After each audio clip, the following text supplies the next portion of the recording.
I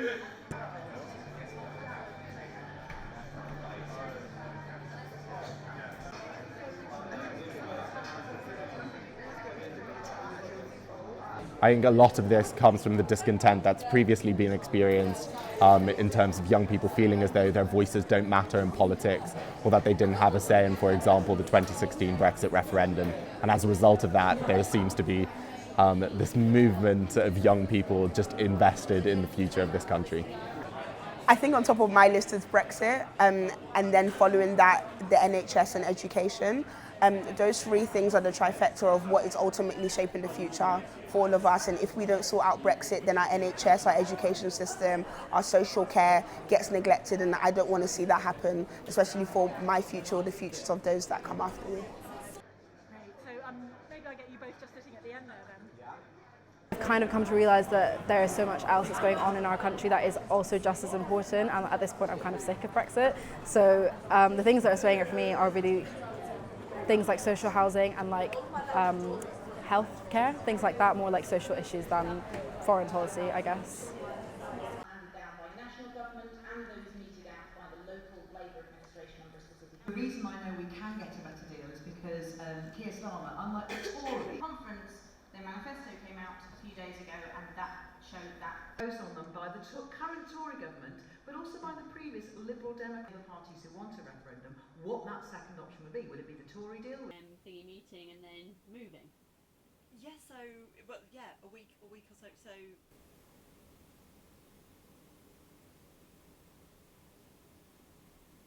in the campaign period overall, 3.8 million people have registered to vote.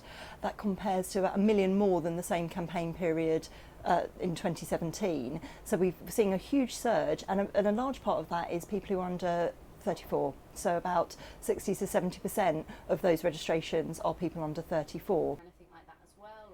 Or? Yes, we do pretty much everything. Live radio, live TV.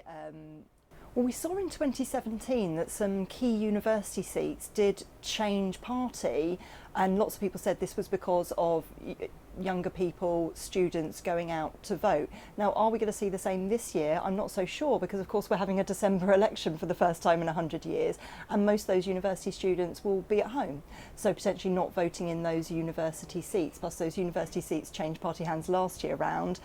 We might not see the shift again this year.